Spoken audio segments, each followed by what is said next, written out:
Bills Mafia, what is going on? Good evening and happy Thursday. How are we tonight? Welcome to this week's episode of Buffalo Late Night on the Cover One Sports Network. We have a jam-packed show for you tonight. I'm your host, Thomas Salas, and I am glad you've chosen to hang it out with us this evening. First and foremost, I want to say I'm glad to be back. Took a few weeks off. Take a little me time per se, get back to it, get ready for the grind as we're moving into this season. I want to thank all of the team at Cover One for supporting me. You guys are the truest of friends, good people that they are. Again, thank you for tuning in tonight. Or if you're listening on Spotify, happy Friday to you. You can find our show free on all social media and streaming platforms, including Spotify and YouTube, or however you pod. If you're watching on Twitter right now, hop on over. Come and join us on YouTube. Join us and be part of the conversation. Also, want to make sure you hit that subscribe button on the YouTube page and hit that notification button. Guys, you're never going to know when we're live if you don't hit that. So go ahead and join the conversation. Super chats are open for this show and every Cover One show. So if you want to be heard, hit that button and join us in. Tonight, got some good stuff. But before I get into who is joining us this evening, I do have some exciting news. I got two fantastic giveaways going on right now. If you head on over to my Twitter page, you'll see first is pinned at the top. I'm giving away some Buffalo Bills tickets, both to a preseason and a regular season game. Second is a copy of Madden 24. So make sure you go ahead, hit that follow button to be entered. My brother Ian will go ahead and post that stuff, the link of the tweets in the chat. Tonight, we have three fantastic guests joining us this evening. The first is one half of the Going Deep podcast, Mr. Kevin Massare. Second, we have a writer and contributor for Cover One, as well as the creator of Billish. That is Uberhansen, or Hansel, some of you know. And finally, the host of one of my favorite sports-related quiz shows, The Caveman. Gentlemen, how are we doing tonight? What is going on? Howdy, howdy. What up?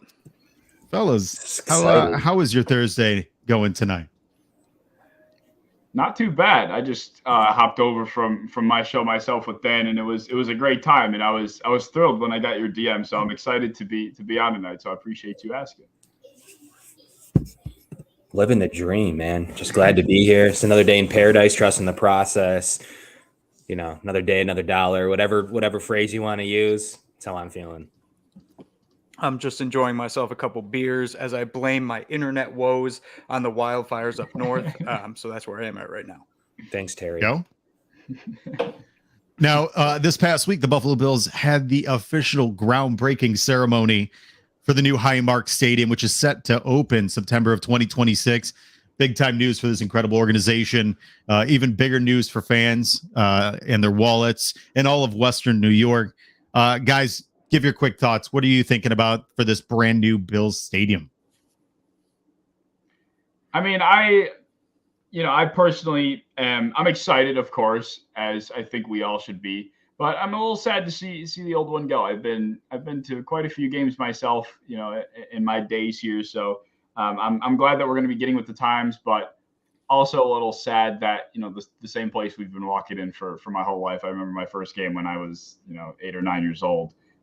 It's no longer going to be that place anymore. And I know exactly where I was standing when I took my first picture with my dad. And now, of course, new memories can be made at the new stadium, but a little sad, I'm not going to lie. Yeah, I'm with you on that. Like I went to Jim Kelly football camp like with my father, and I remember like walking on the field like with him. That's a memory I'll never forget. That was awesome. But at the same time, I mean, I've been worried my entire life, my entire cognizant life, that the Bills would leave Buffalo. And now I just don't have to worry about that anymore. I am ecstatic to not have to think about that or hear other fans saying, hey, they're moving to Austin, Texas. Hell no, they're not. I'm excited. I mean, to kind of piece both of those things together, for me, it's security of the team. It's a nice venue that they deserve. I think they'll make the amenities we've been looking for. And quite frankly, I'm excited to see like the new clientele that'll come to games. And, sometimes there's a little bit too much tomfoolery going on, and I love it, but you can only handle so much. So I'm excited to be up to par, up to snuff. And I just think the events that'll come with it They've been talking about soccer for any soccer fans out there, and others. So I'm pretty excited to see like U.S. men's national team, U.S. women's national team, be able to play there. So I think it's an all-time venue. I'm excited for a lot of things built completely right. It's going to look a lot like an EPL stadium over in England. So, I think it's the right thing for the community, and I'm excited. I'll miss the old one a little bit, but it'll lay in the days of the past for me. Yeah, I gotta say the same thing. I mean, going to the Ralph or New Era Field or Highmark Stadium, great memories, incredible stadium, great sight lines. There's a lot of fun there. It is debilitated, and for anybody that hasn't been there in a while, I promise you, it's not as glamorous as it looks on TV. The stadium is dilapidated, to say the least, and falling apart. And we could finally get rid of the bathroom troughs and move into the 21st century. Oh, you're going to bring them over? No, I thought they were going to bring them over. Don't take those away from me. Don't take your smile away from you. I apologize. Yeah, no, it's exciting. It's a beautiful stadium. A lot of memories are going to be coming. My wife and I have talked about it quite a bit, about the fact that the cost is potentially going to be prohibitive for a lot of people. So we will have to see how that all shakes out. Now, we are going to get into our weekly segment, affectionately known as Damn. Go ahead, Ian, throw that off.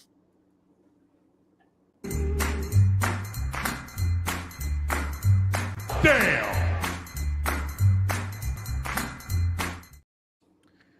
This week's Damn Award is a deserving one, but a bit more serious at that.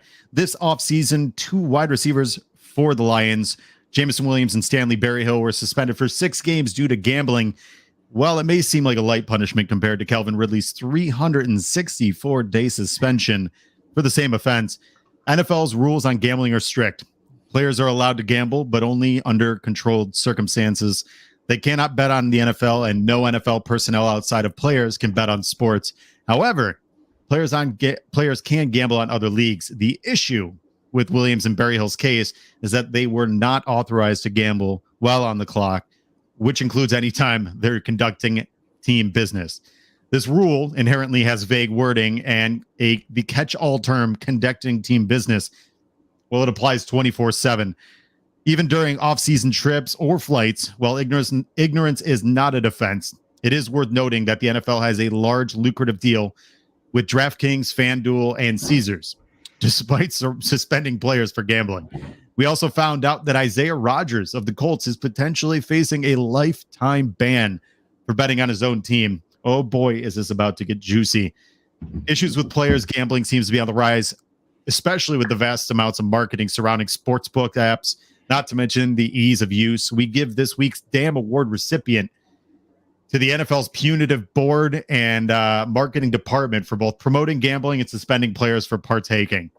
So, Hansel, you tweeted out about Isaiah Rodgers and facing a lifetime ban.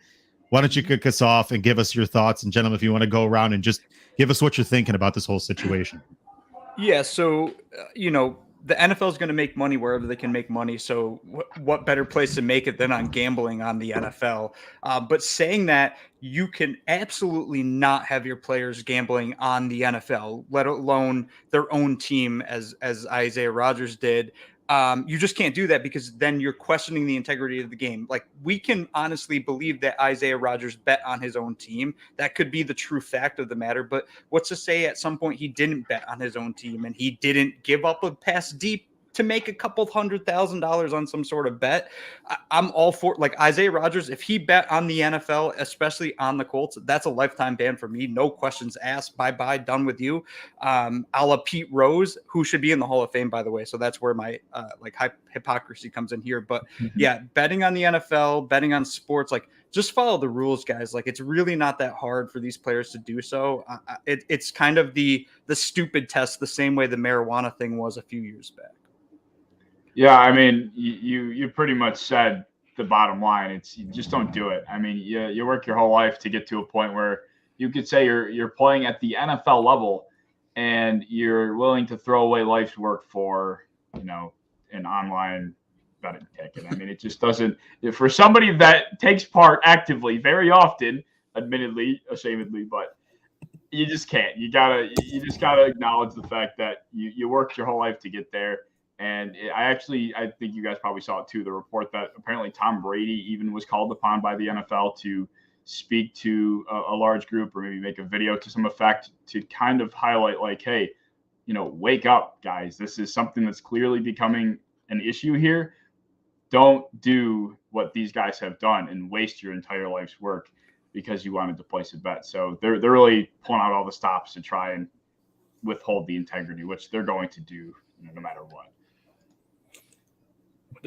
I know some Colts people, and there's rumblings that he could have bet on Colts games, and bizarre. Like, I think that's an auto ban. Like, I don't know what to say. Like, that's just not a thing. Like, that's not a thing you can do. That's not a thing you can risk doing, or should you want to do. Like, quite literally, you're infecting games. You're affecting, people that are going to see the sport in person. We just talked about the new stadium, and it's just affecting so many facets. Competitive, like it's bizarre. Like, just because your team was in tank mode looking for a quarterback the following season doesn't mean you can just go ahead and throw down some money that. And there's rumors that he might have put money on them losing. That's winning's one thing because then it's like, yo, I balled out, but losing, I can't picture my head around like that needs to be like a precedent set, lifetime ban, maybe an appeal in 3 years or something. But that's the way that gonna play out if he was in fact betting on the NFL. And if it was on his own team, I don't see a defense at all. Like, if you were betting like Monday Night Football, it doesn't affect the game. I could see being allowed back. But if you're betting on your team, that's it. Yeah. I mean, here's the thing. Us as fans, we always tongue-in-cheek kind of talk about referees and whether or not there is any bit of credibility with that, and if they're blowing games on purpose, right? I mean, you've seen some calls that have been incredibly questionable, stuff that the average human being would say was correct, and they go the complete opposite. I mean, you could go a la the Seattle Seahawks and what's his name? The guy that caught the pass over the back of the guy. Why am I against the Packers? Yes. I can't remember his name. I can't remember what his name was. It was some ridiculous. Or are you talking about something else? Yeah, it was some ridiculous catch where he caught it around the back and they called it a touchdown, even though the defender definitely caught it. It was something ridiculous. Needless to say, one of those moments where you could tell what the right call was and it went the complete opposite direction. There's been a lot of times in the NFL where just calls have just been blatantly obscure.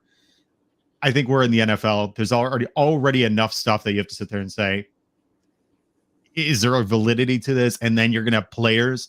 Roger Goodell knows that he has to put his foot down in these moments. He cannot allow this stuff to happen. And even for the good old boys, the owners of the NFL, they know damn well when it comes to the bottom line for their organizations, they cannot risk this turning into the WWE. They cannot worry that maybe the potential outcomes are already completely scripted, because there's already worries about whether or not the NFL has true validity in their outcomes. So I don't know how they don't just send him on his merry way. I mean, it's tough, it's unfortunate. The guy ruined his dream for. I would love to see what the actual bet was, because I'm sure it was probably not even close to what he was planning on making this year. So now, obviously, we got some big news the past couple days as our quarterback, Josh Allen, was named to the cover of Madden 24 for this year. A lot of people believe he was probably going to be on the cover last year had the late, great John Madden not passed away. Guys, obviously, this is huge. Big time news. First Buffalo Bill to ever don the Madden cover. I mean, you're talking EA Sports, Madden, two very, very big brands in the national sense. What do you guys think about this in terms of bringing not only eyes to Buffalo, but a guy like Josh Allen now becoming such a huge face for the NFL? I don't think we've ever had a Buffalo sports athlete be on the cover of really anything. I mean, let alone just Madden or football. But this is a first for so much more. I mean, Josh Allen is the first true representative, like you kind of said, on a national scale.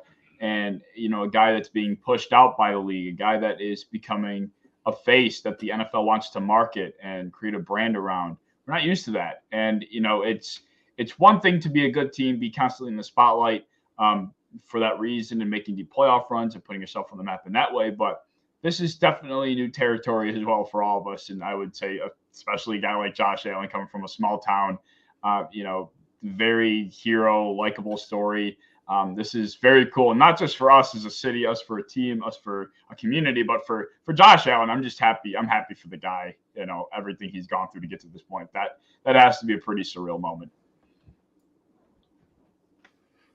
Yeah, I mean, I'll say, like, when I heard the announcement that he was on the cover of Madden, I tweeted this out too. Like, I looked back at the 10-year-old me imagining the concept of a Bills player being on the cover of Madden. It just doesn't make sense to me. Like, we've always been an afterthought, always been a laughing stock almost, and now Josh Allen's one of the faces of the NFL. Like, he's literally a face of the NFL, a la Patrick Mahomes, a la Tom Brady, Aaron Rodgers. Like, those guys, he's among the greats in the league currently.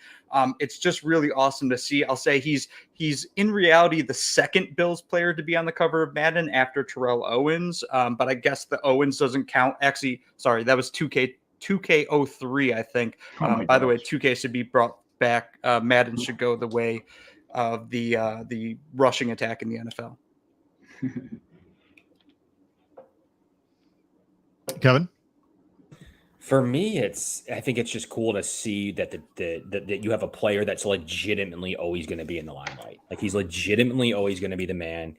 There was still some good thoughts that he probably was going to be last year after 13 seconds, and John Madden, got the cover.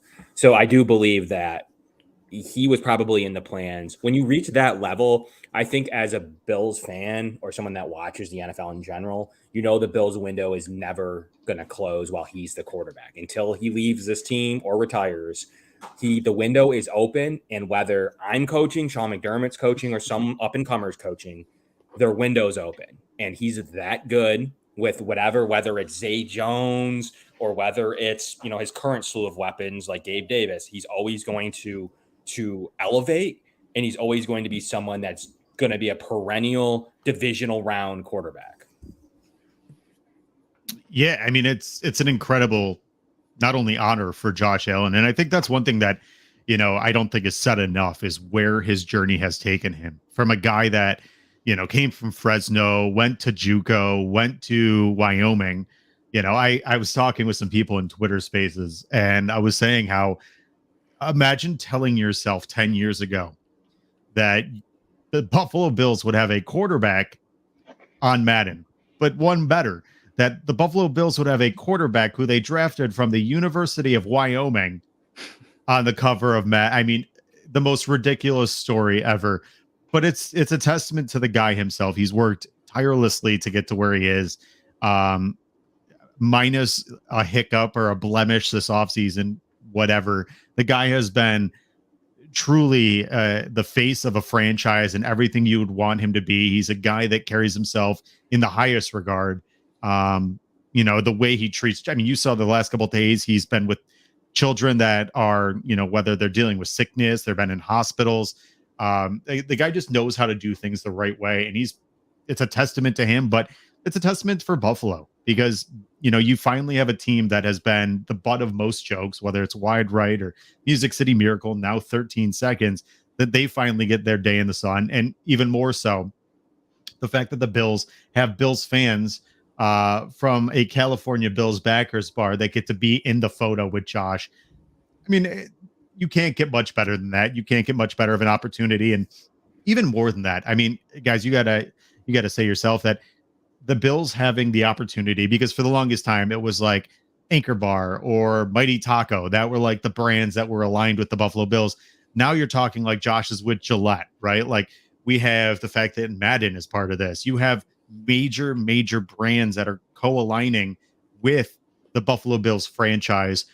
And then it makes them so much more of a desirable product. And on top of the fact that they're already winning, now you're looking at the fact that they are they have 5 1:00 games this year out of 17 possible games. I mean, it's absolutely ridiculous, the fact that they keep raising the bar, and Brandon Beane, by bringing in a guy like Josh Allen, who now is the face of Madden, has made this team not only a desired location to come here, a la Puna Ford or a la Leonard Floyd, that they have guys that want to come here, take next to nothing to come play with a guy like Josh. So big time stuff here in Buffalo.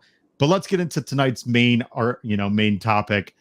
We are now, a month away from training camp, a month away from what a lot of people love for this time of year, where you get to really get your eyes on not only some of the newer talent, some of the pre-existing talent, but some talent that we kind of are wondering, what are they going to be this year?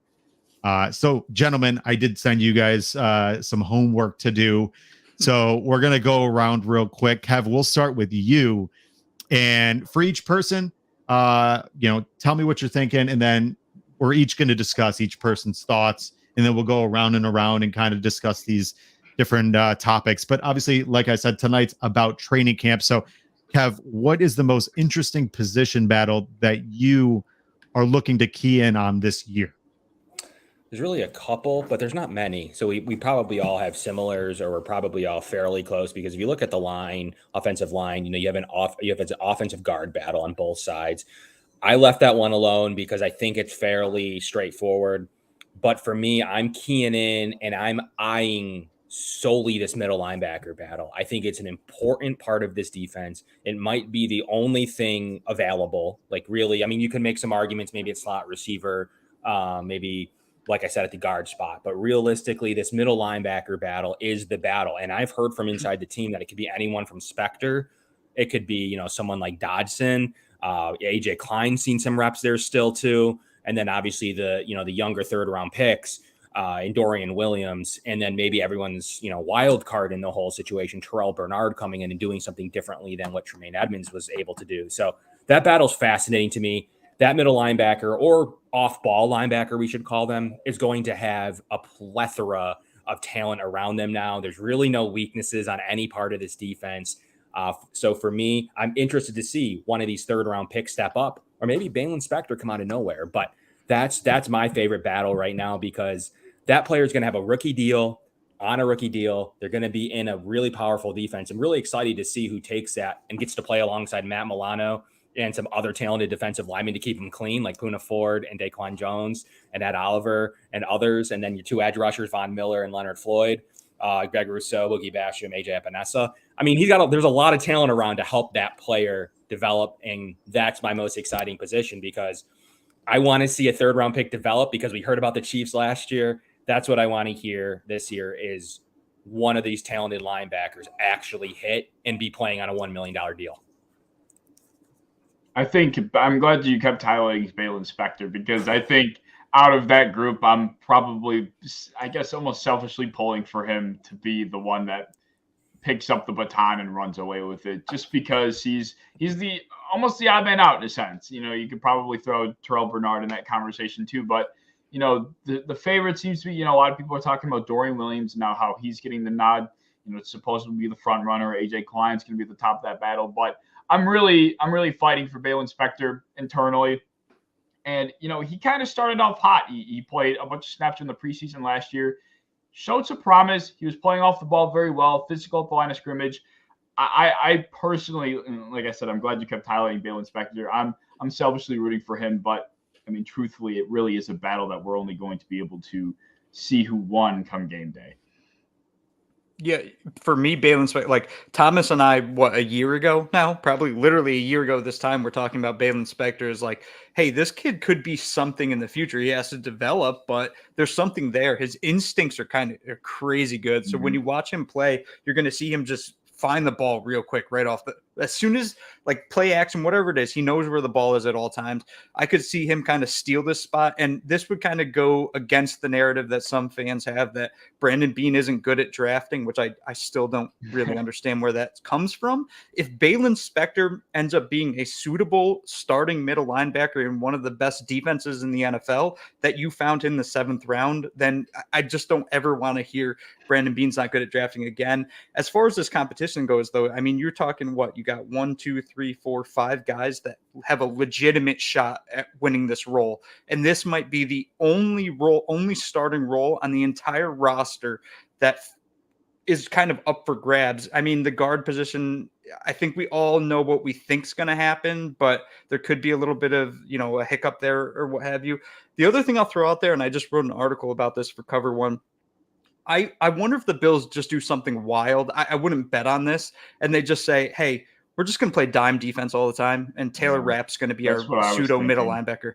Like, just get silly and get weird with it. I mean, Matt Milano in that sense would be your middle linebacker. And then Taylor Rapp would be your kind of outside linebacker by the true definition of it. But I wouldn't be surprised if Sean McDermott's got some weird stuff in store and we don't see the typical, 80%, 90% snap share for a linebacker, as opposed to they're going to go dime, they're going to go nickel, they're going to move around pieces and have different guys play in different situations.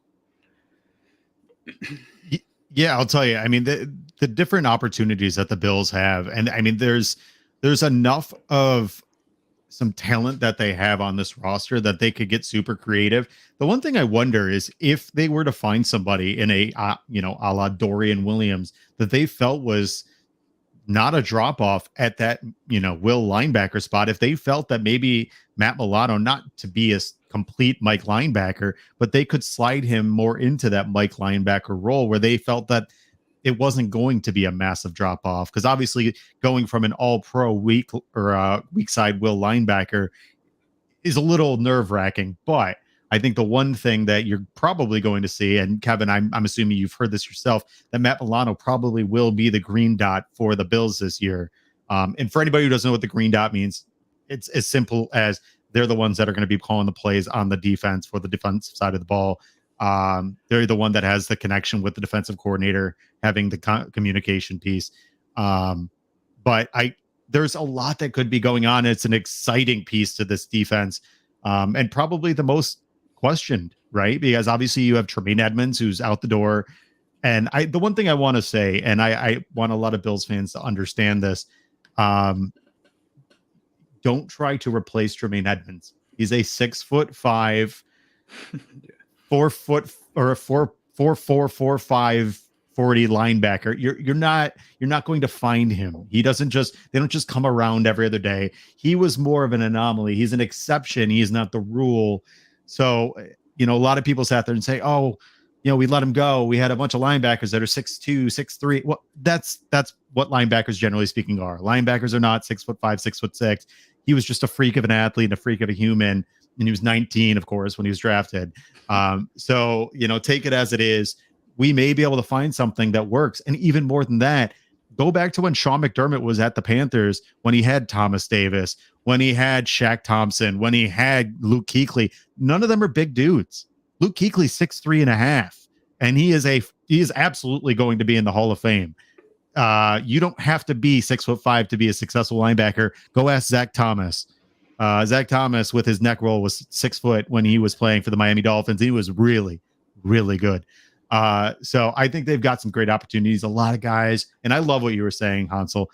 I love the idea. I know that Greg floated this idea as well, putting Taylor Rapp out there with, Taron Johnson and Matt Milano.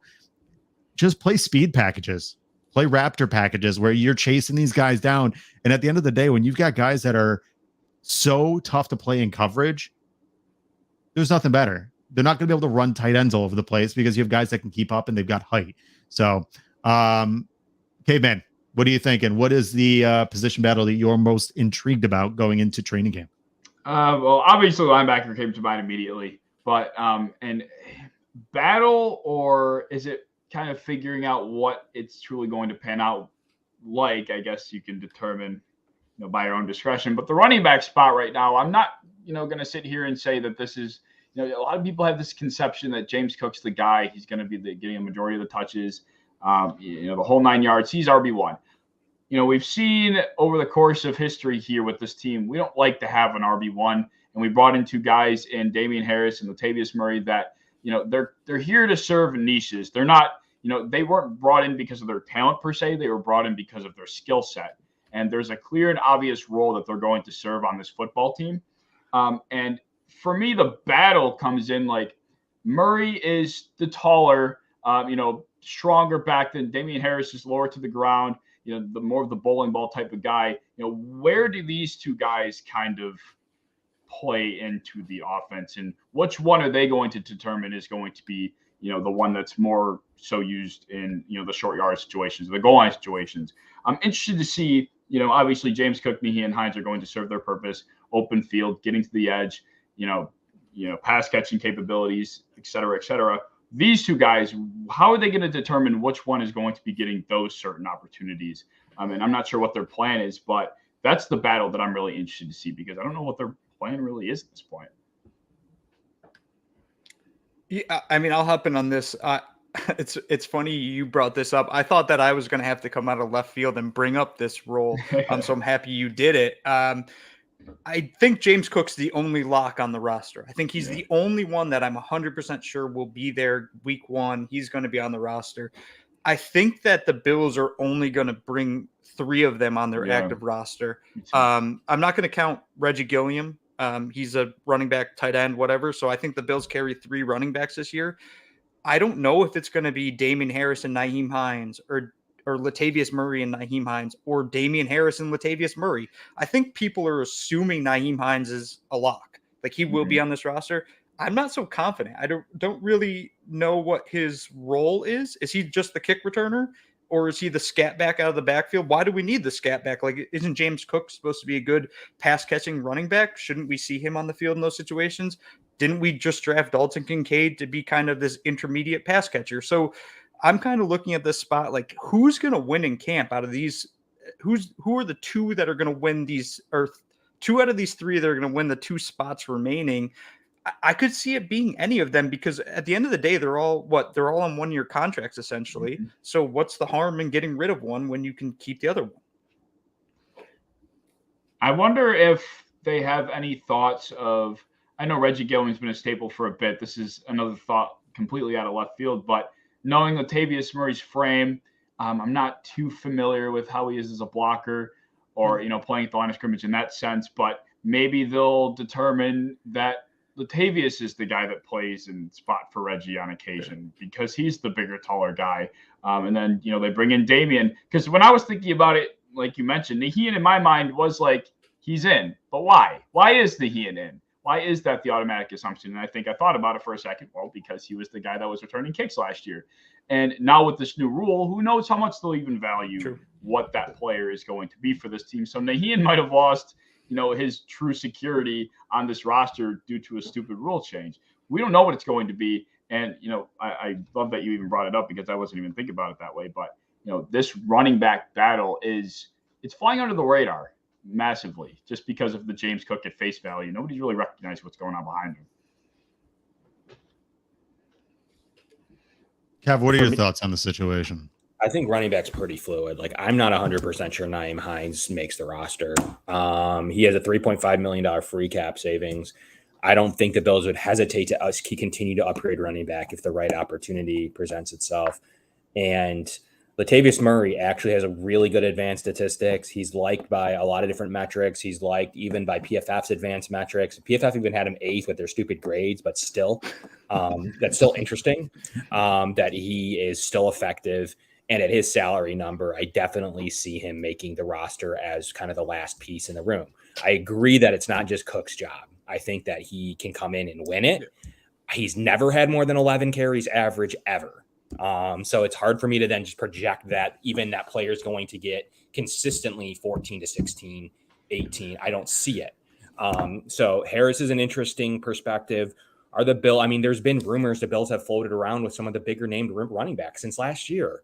So there's a reason that Bean is still interested at the time, like the Christian McCaffreys, maybe the Dalvin Cooks. Maybe he checked in on Henry at some point. But I think to me, it's a matter of, I don't think that room's done yet. That's my hot take. I don't think the running back room's done yet, especially if something comes up and they can get a $3.5 million cap coupon with Nyheim Hines.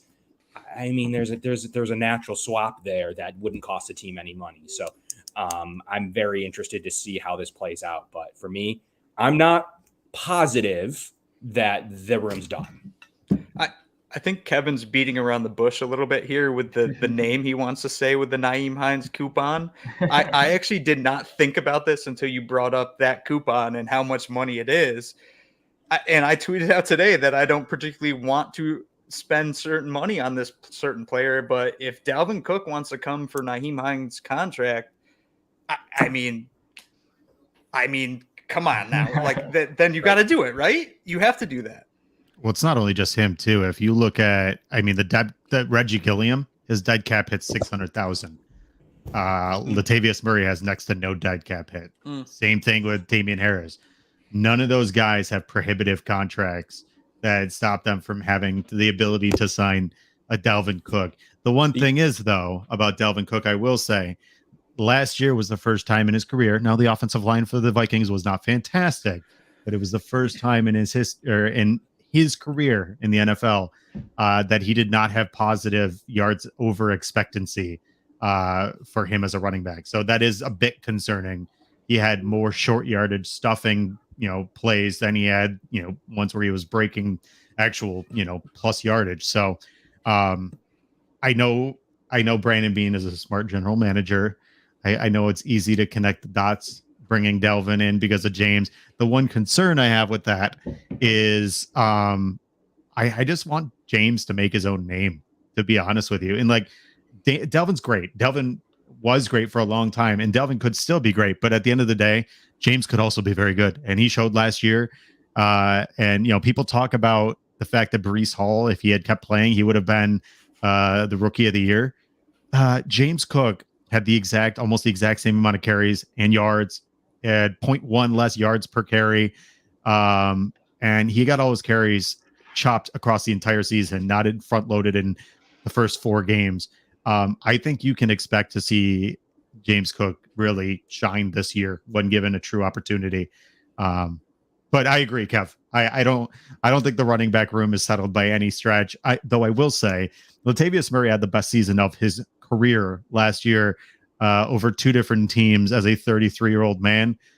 So I'm gangbusters on the idea of bringing a big body, tough, physical, and burst-filled, fast running back like Latavius Murray too. I think Murray is the one on the roster too. I think he's the one on the roster. His guaranteed money is fully guaranteed. He gets a salary cap benefit. I think he's on the roster just due to the way the contract's structured.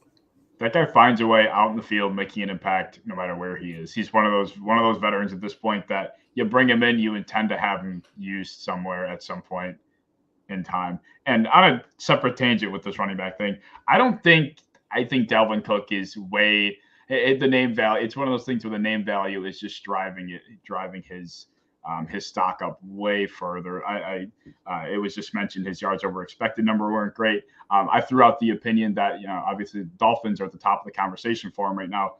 I mean, I think Raheem Mostert at this point is arguably better than Dalvin Cook. And people were attacking me, going at my neck for saying something of that nature. But I mean, Dalvin Cook has some burst left, but I thought Raheem Mostert was playing a lot more physical last year. His numbers statistically, advanced metrics were pretty similar to Dalvin Cook.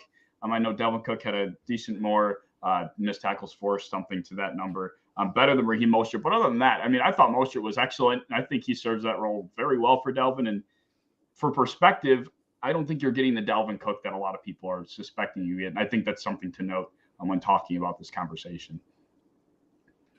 Yeah, I have a tendency of agreeing with that statement. I think a lot of people look at these names and not, Derrick Henry was a big talking point. I still think Derrick Henry has some juice. I don't necessarily think he always fits in this Bills offense, especially for a team that is like 70-30. But needless to say, Hansel, what are we thinking? What is the position group that you are keeping your eyes on? Yeah, so you took my two big ones here, but I have a few other ones. So I was thinking about talking about depth offensive line, but that's not really juicy. So I'm gonna go a little more juicy than that, but still not that juicy. I'm gonna go to defensive end now that we've signed Leonard Floyd. I think that this is kind of a conversation worth having. I see three roster locks at this point in time. I see Greg Rousseau, obviously, Leonard Floyd, obviously, and then Von Miller. And I think Von Miller starts on IR. I mean, I guess we'll see what happens there. But in that respect, like, then you're talking, you have Shaq Lawson, you have AJ Epinesa, you have Boogie Basham, you have Kingsley Jonathan, you have Shane Ray. I think that all of those guys are fighting for at most two spots. So I think the three big names there to look at, Shaq Lawson, AJ Epinesa, Boogie Basham, one of those guys is getting cut or traded or leaving the Bills. I don't really think the Bills are carrying 6 defensive ends this year, especially with the way their defensive tackle room's set up. Tim Settle, to me, is the 5th DT, and his contract is just a weird spot where if you cut him, you have to pay more money to cut him. So I really don't see them moving on from Tim Settle. I'm looking at those three: Shaq Lawson, AJ Epinesa, Boogie Basham. I think Boogie's out. I don't like it. I don't love it, but I just don't know how the Bills say, hey, we're going to keep Boogie. I haven't seen enough from him. I've seen Shaq produce well enough. I've seen AJ put up 6.5 sacks last year, and everyone pretends like that didn't happen. That 6.5 sacks is a solid season in a reserve role. I'm really interested in to see how the depth kind of plays out on the defensive end side. Side note, I just want to quickly add something. I don't know if anybody knew this or not, and Ian mentioned this real quick. Dalvin Cook's middle name is James. So his name is Dalvin James Cook. Dalvin James, yeah. And James is James Dalvin. Super creative parents, by the way. And their dad's name is James too. Go ahead. If you like two names, I mean, it is what it is. But I think what's interesting about the end is with the Vaughn injury and the Leonard Floyd signing, it's going to buy them some time, in my opinion, to have that defensive end and see if there's an injury across the defensive line. I do believe in this circumstance, they'll stash. The Tim Settle deal is like fully guaranteed. There's nothing they can do with it. Defensive tackles are pretty much locked minus an injury and like a DJ Dale show out UDFA camp or something. The rest of that's why they released, Brandon Bryant. The rest of it's pretty set. They might throw Eli Anku on the practice squad. Defensive tackle there's nothing to really talk about there. But I do think they're going to have to roster and potentially an extra D end. And that might be the reason they signed Leonard Floyd. Day one starter, $7 million contract. And he's going to be someone that is going to take over for Vaughn while he's out. So Vaughn says week 1. I think that he has it in him to do week 1, but do they at least shut him down for 4 weeks? And at the minimum, I think that's probably true. Like, I don't know that he's going to go 10 weeks like Tre'Davious did, but I do see that 4 weeks to rest him, to roster everybody. But if he's full go and he's ready to go and they feel like they have the right roster spots, then that goes into the position group of like, what do you do there? And I think that's where the Bills will reach into their bag of tricks and throw in another draft choice, an 11th draft choice for the 2024 draft. And they won't cut the player. They'll stash him probably before cutting him because Boogie Basham still has a few years left on a good rookie deal and has shown a few things in flashes. So to me, I think that's a way to get a 5th round pick come September 3rd or whatever, September 1st, when the date is near. And that is with Vaughn playing. If Vaughn's not playing, I think that he will hold through the majority of the season, in and out of the lineup based on injuries. Yeah, I mean, I'll tell you, it's definitely an intriguing battle right now in terms of defensive ends. We know that Boogie Basham has been underwhelming. Granted, he doesn't get a ton of opportunity.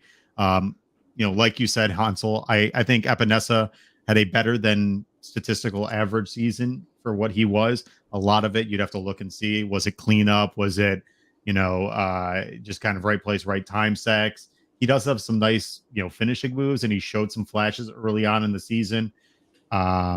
Question is, again, we talked about this last year because of the fact of how many position battles that you're going to run into. Where are they going to trim some fat to be able to keep one extra player? Are they going to keep one less defensive end because they want an offensive tackle, or maybe they want to keep Damian Harris and Latavius Murray, so they're trying to get rid of one of them? And I think a conversation that's been had quite often is, are we going to see a Boogie Basham or an Epinesa? I don't think Shaq would be the candidate, but would you see one of them too being maybe a potential training camp trade? I'd be surprised if they just release them. They have value, but I could definitely see them trade them out and get something for them. But there's some great names there, some really intriguing guys that I think can bring a lot to this team. I don't think we're going to see much out of Shane Ray. I think that whole thought of it being a reclamation project is, I think we need to wash that away. I wouldn't expect much out of that. But the opportunity to be able to have at some point have Leonard Floyd and Von Miller on the field at the same time with Daquan and Ed Oliver should be tantalizing for most Bills fans. And quite frankly, probably the best defensive line that we've had since, Brandon Beane has been here. So, yeah, Shane Ray, I know people are intrigued by Shane Ray too. He would have to outright beat Shaq Lawson, AJ Epinesa, and Blee Basham to a point where the Bills say, this guy's the fourth best defensive end on our roster after Groot, Floyd, and Von Miller, unquestioned. Like, he has such an uphill battle. I just can't see it happening. If it does happen, I feel like I'll actually be excited because I'll be like, the Bills saw something freaky from Shane Ray. But I don't see that happening at the end of the day. Yeah, that would be a wild development. Development for Shane Ray to take. I mean, that's the way I look at it. It's like you'd almost have to. It's like climbing a gauntlet for Shane Ray, like a Mortal Kombat tower. It's like you get to the first battle, and then in the next battle, and the next battle, it's like that. It's just a little bit too tall of a totem pole to climb, unfortunately. But it would be cool. So for me, the one that I've been keeping my eye on is wide receiver. I think there are so many names in a battle that I think for Bills fans, you should be excited about. For the most part, since Josh has been here, outside of Cole Beasley, John Brown, a little bit here and there, and now Stephon Diggs, he hasn't had overwhelming talent. I think Josh Allen, when it comes to some of the stud quarterbacks in the NFL, like Joe Burrow and Justin Herbert and obviously Patrick Mahomes, right? He's probably had the weakest level of talent amongst all of them. Now, with the opportunity of, we don't know, Deontay Hardy, man, when he was in New Orleans, they had serious plans for this kid. He's a little smaller, very small. If you haven't watched him, it's actually almost ridiculous. He's like somewhere between 5'5" and 5'6". He doesn't look like he should be playing football, which is actually even more hilarious. It's almost like when you play Madden and you go to create your own character, and you make him as small as humanly possible. That's what Deontay Hardy looks like. 5'6", 170. Yeah, there you go. Gosh. Yeah, Jesus. It's very, very small. But he's incredibly shifty. He's fast. He can run almost any route on the tree. His biggest issue was he got busted for PEDs and he got hurt. If he has the ability, Darren Sproles.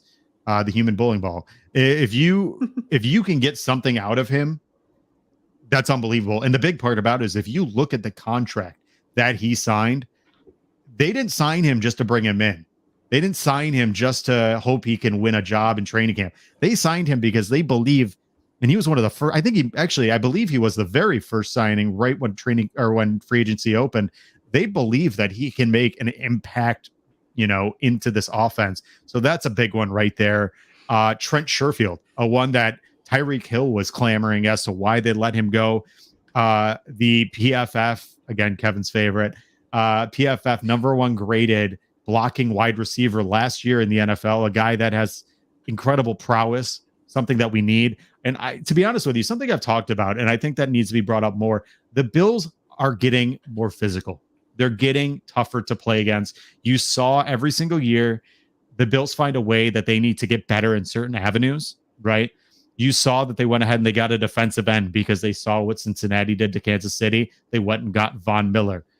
This year, they knew that their trenches weren't good and they knew they needed to get more physical. They went and got Dalton Kincaid. They went and got Trent Sherfield. They got Connor McGovern and David Edwards and Osiris Torrance. And then on the other side of the ball, they went and got Poona Ford and Leonard Floyd. They want to make themselves tougher to play against when the weather's bad, when the game's tough, when they're playing those type of battles in the playoffs that are more physical. That's what they did. But, having a guy like Trent Sherfield, we still don't know what Khalil Shakir is. If he can run the right routes, which I think the big benefit to this, and Kevin, we talked about this in Spaces, they're not going to have as many option routes this year. They're going to make more designed routes where they're running where they need to run. Last year, a lot of the routes were option routes. And if you don't know what that means, it just basically means on the route stem, they have the opportunity to go either left or right, basically freestyle, a lot of what Stevie Johnson used to do. That's not going to happen this year. So you're not going to see a lot of mistakes. And it also lends itself to making Josh's job a little easier because he doesn't have to guess as to what he thinks the wide receiver might be doing. And then just in general, there's just a litany of very talented receivers. You saw Justin Shorter, a 6'4" physical receiver who was the number one out of his class coming out of high school. A very, very talented, big-bodied receiver who has the ability to run. You saw he's a freak. When you look at him without his shirt on, the guy looks like DK Metcalf. There's just a ton of guys, a ton of talent. And I think it's exciting to see that, for the first time, somebody tweeted this. I think it was the Bills guys. I want to say it was, they were saying that every single year, Brandon Beane puts a deeper and better roster out there. And it's unbelievable. If you look at this roster, this is the best Bills roster that Josh Allen and the Bills have had since Brandon Beane has been here. You can look, the only position group might be the linebacker, with the middle linebacker. But outside of that, almost every single position group, if you go down from wide receiver, it's deeper, it's better. Tight end, absolutely better with Dalton Kincaid and Dawson Knox. Running back, you already seeing they've brought in tons of talent. So having so many options is going to be a huge coup for Josh and finally an ability where they're not just one dimensional. And I think that's the other thing that they tried to do with receivers is you don't just have a litany of, short slot receivers who can only really do one thing and can't run the full route tree. You have a bunch of guys who can do a lot of things very well. And that's the benefit of having a general manager that understands, like I was kind of touching on with the running backs. It's not always just about talent or name value or guys that have proven themselves in the past. It's about finding guys that have a skill set to fit what your offense is trying to do on a week-to-week basis. And I think similar to what we brought in our backfield, that's the goal with, like you were touching on, that's the goal with the guys they brought in at receiver with Trent Sherfield, with Deontay Hardy. They're going to fill a niche. They're here to serve a role, and I'm excited to see how it all pans out. And I hope Khalil Shakir really finds his way because I do think he really could be something. He's probably our most what's the word I want to use? Unrevealed talent that we have. I guess that's the best way I want to put it. He needs to be unleashed. Is kind of the way I'm trying to attack this. I'm a big Trent Sherfield. Yeah, I'm a big Trent Sherfield fan. So, to me, Josh Allen's made every mention about him. He plays every special team snap possible. So I think he's a true upgrade from Jake Kumaro. We're forgetting he had 400 receiving yards last year. With a number 3 receiver. Yeah, with a litany of different players, he outplayed many players on that beside their top 2, which is one of the best top 2s in the league. Obviously, Jalen Waddle and Tyreek Hill. Outplayed Cedric Wilson in his huge contract. So he was the man that was pretty useful in that offense. So to me, he does something that with his first step and his ability to get open that Josh Allen likes. I think that's underrated when it comes to week 1, when all of a sudden you see Trent Sherfield starting in the slot. So that could be, and then obviously you have Hardy kind of mixing and matching, and then waiting in the wings with Khalil Shakir and Shorter. So I think the unit's better with Shorter here playing boundary and teams as well. Brandon Beane said he's going to get a roster on game day because of his special teams ability. Sherfield absolutely is going to be in the lineup at some amount of snaps. I think it's going to be more than people think. Maybe if he gets the original role and he isn't producing, that's when I see some rotation. But if he keeps that role, I believe he has 40 snaps a game. So I think that Sherfield is going to be a player to watch, and one that's really interesting where people are just kind of writing him as receiver 5. But I think that he could very well be receiver 3. Obviously, Dalton Kincaid's going to play a role there, but I think he could be receiver 3. And then you have another year of Shakir developing and running the right routes and kind of turned on toward the end of the season too. So it's going to be an interesting battle, but one that I would not be shocked to see Sherfield have day one, like in the Jamison Crowder role where he's going to take it, and unless there's a move at receiver, I think that at Sherfield that is going to hold this role and maybe be a 600-yard receiver in this offense. I swear you just read my notes, Kevin. Talking about Sherfield. Like, Sherfield is my guy in the slot right now too. Like, he produced 400 yards in a timing offense behind Jalen Waddle and Tyreek Hill. Like, that's very impressive. People just forget that happened. Like, they just choose to say, oh, Sherfield, he's nothing. He didn't do anything. And that also ignores the fact that he is a great special teams player. He is a great blocker. He means so much more than just the receiver. And one thing, and I hate talking about the wide receiver topic because people lose their minds with Bills wide receivers, especially wide receiver sixes. I can't talk about Khalil Shakir that much anymore. Like, I like Khalil Shakir. I really do. I think he's a great reserve wide receiver. If somebody gets hurt, whether it's outside or inside, you can plug Khalil Shakir in there and you have a guy that I think can go produce. But at the end of the day, I'll take Sherfield in the slot right now. Like, if I had to pick right now, I'm putting Sherfield in the slot because of the special teams. I'm also going to put Justin Shorter on the starting roster because he can play special teams. Like, Khalil Shakir, as much as I want him to be something, and I've wanted him to be something since last year, you got to play special teams if you're the 5th, 6th wide receiver on the depth chart, which he is, and he can't play those positions. And add to that, Dalton Kincaid is probably your slot wide receiver, so it makes it even harder to get on the football field. So I look at Trent Sherfield and I look at him and I say, this guy is going to be a massive part of the offense, and people just want to choose to not believe that. The blocking part is a huge part of his kind of repertoire, and I really think Sherfield's going to be a big deal this season, especially with Josh Allen and that underneath routes he's going to run. And you forgot to mention the 9 Raz. I'm surprised you left that out there. The 9 Raz. Most people don't talk about his athletic profile. Yeah. The 2-5-3 20-yard split, which is elite. So there's a reason they like the 20-yard split. Yeah. And also, just to throw one last part in there. The biggest thing the Bills were missing last season was the intermediate routes. They just didn't have them. And Cole Beasley, he leaves for multiple reasons. They just couldn't replace him. And they tried all these things. Jamison Crowder, I think, was going to be the guy. He got hurt. Isaiah McKenzie never turned into that player. And Josh didn't trust Khalil Shakir to a point where he said to Brandon Beane, hey, you got to go get me Cole Beasley back. You got to go get me John Brown back. And they brought them back to the roster to kind of fill it out at the end of the season. The Bills, then this offseason, they made 2 big moves in that intermediate route. They signed Trent Sherfield, who is a proven guy out of the slot. He played 43% of his snaps out of the slot. And they drafted Dalton Kincaid, who is your intermediate. He's your new Cole Beasley. That's what he is. Gentlemen, we're going to finish off this episode with the last question I have for you. Who is the one player you are going to be keeping an eye on in training camp? And let's take it even further, the one preseason game. Who's the one guy that you really want to see what he's doing heading into the season? That's a tough one. I feel like if I go first, I'll take the favorite.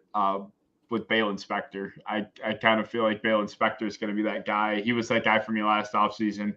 I'll probably run it back with Balen Spector this time around, especially because his opportunity this year is just so much greater, and he's got an opportunity to take that baton and just completely run with it and take a job that he may very well end up deserving. So Balen Spector is going to be that guy for me. I'll go Christian Benford. Kind of slept on little guy there. Now he could win the CB2 role opposite Trey. Like, he still has a chance at that. I think Kaiir Elam ends up winning it, but I'm not going to hand it to Elam. So Benford could win that. And if he doesn't, I'm interested to see how the Bills pivot. Do they start that move for Benford to safety? Do they start planning for the life without Micah Hyde, without Jordan Poyer? Benford's a very interesting player on this roster for the next few years. And I think that starts in, training camp this year. Yeah, those are the 2 good picks. Both are on my list. But one player I'm really interested in, I've been told he's a starter, is Taylor Rapp. I want to see how he plays in this defense. Is he a true thick dime? What is the team going to do with him? Is he going to be playing a little bit of linebacker closer to the box where he's really effective against the run? His run metrics are great. So defending the run, he generally is in the right place, and his run D is great. That could be a huge benefit here. Now keeping players clean to the middle linebacker point, helping out the middle linebacker in the run, whether it's Spector, Williams, or And then all those choices are good. Williams, Spector, or Bernard are all good choices. But for me, it's Rapp. I'm very interested to see what he can do in this defense. And lastly, it's not training camp if we don't mention Spencer Brown. They invested a lot of time and money in the right tackle assets, to in the right tackle. And they banked a lot. They upgraded everywhere on the roster, but banked on the right tackle coming through. Had a horrible season last year, but I'm told the team loves him. I'm told inside by offensive linemen I talked to, there's no one else they'd want to play right tackle other than Spencer Brown. It's his job. He has a full season to get it done, and they proved it the way the draft and offseason went. So you got to watch Spencer Brown, because if he's good, that offensive line's good, legitimately good. And if he's bad, we're going to have to play Brandon Shell. Yeah, it will be in trouble there. My guy that I am most intrigued about is Gregory Rousseau. Man, I'll tell you, Rousseau, I think this year, for a guy that played or came into playing football as a safety / wide receiver, what he's done in short order as he has improved markedly year over year. Last year, he went from just off of this, his pass rush in his first year was a 65 grade. Last year, it was an 83. In 13 games, had 9 sacks for the Buffalo Bills. He's a guy that, is getting better every single year. You've seen it. His run defense is fantastic. Once he gains more confidence, he learns more technique. He understands how to use his frame. A lot of times people look at these guys and they kind of equate them to like deer who are learning how to, stand up for the first time and walk. He's learning how to use that big frame. He is a big dude, almost 6'7". He's a guy that's going to have to learn on the fly and learn how to become better. Having a guy like Leonard Floyd is going to be unbelievably helpful to him. A guy that, has a very similar slender frame, uses a lot of speed and bend. Having him and, obviously Von Miller, I think you're going to see a guy like Rousseau. And I said it earlier today to somebody, I think I could see Greg Rousseau having 15 plus sacks this year. I think he is going to have a massively big breakout year for the Buffalo Bills. Think about this. Imagine the idea of having a Buffalo Bills team that has Von Miller, Greg Rousseau, and Leonard Floyd, all with plus 10 sacks. Hasn't happened yet under Brandon Beane. We haven't had a defensive end with 10 sacks under Brandon Beane yet. It will happen this year. I think he's going to be monumental. He's going to be pivotal. And I think he's going to be a guy that the Bills can lean on heavy. 15 sacks. That's a number. That's a big number. That's a big number. That's a big number for coming from the guy that had Derek Carr throwing for 5,200 yards and 45 touchdowns last year. But we'll not talk about that too much. But I mean, I think this year more than ever is easily a year where we could see 3 guys with 10 plus sacks. I think this is the most realistic opportunity that this team has had to have 3 guys hit that mark that we've seen in a very long time. I'll say just real quick on Rousseau. Like we talk about contract years, right? Like you producing a contract year. I know this isn't his contract year. He has 1 more year left on his rookie deal. The 3rd year is the contract year for a rookie, for a first round pick, because at the end of this year, the Bills have to decide if they want his 5th year option. So Rousseau produces, they pick up the 5th year option. If he kind of poops the bed, let's say, there's no 5th year option coming his way. So this is his season. Should go out and prove it. If he goes 10 plus sacks, if he goes 15, that 5th year option will be picked up the second it can be picked up. Yep. Guys, we are done. That is all I've got for you tonight. I am unbelievably appreciative of you taking some time and everybody who's in the chat. It is almost 10 o'clock. Is it 10 o'clock? It is 10 o'clock on a Thursday evening. I know it's late. Some of you guys are night owls. You'll be fine. But guys, go around, let people know where they can find your unbelievable content. I'd love to have you guys be seen more often. I'll start. I'm the Caveman. You can find me on any social media platform, the Caveman NFL. Pretty simple. YouTube, Twitter, Facebook, TikTok, any social media platform I'm pretty active on. So yeah, the Caveman NFL, wherever you can find it. I'm Uberhansen, write for Cover One. I have a website, billsish.com. I also help moderate our Buffalo Bills on Reddit. I fully believe everyone should subscribe to that. It's great come season, come off season content. So just, you can find me everywhere, but mainly on Twitter, me and my drunk rants on there.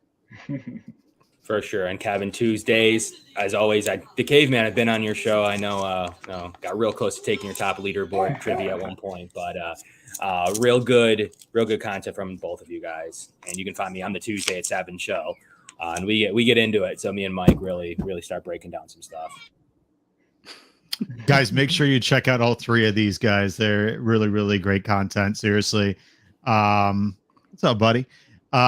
We have some fantastic stuff at Cover One. If you're not, obviously you're already here. Make sure you're hitting that subscribe button, hitting that thumbs up, and turn on those notifications.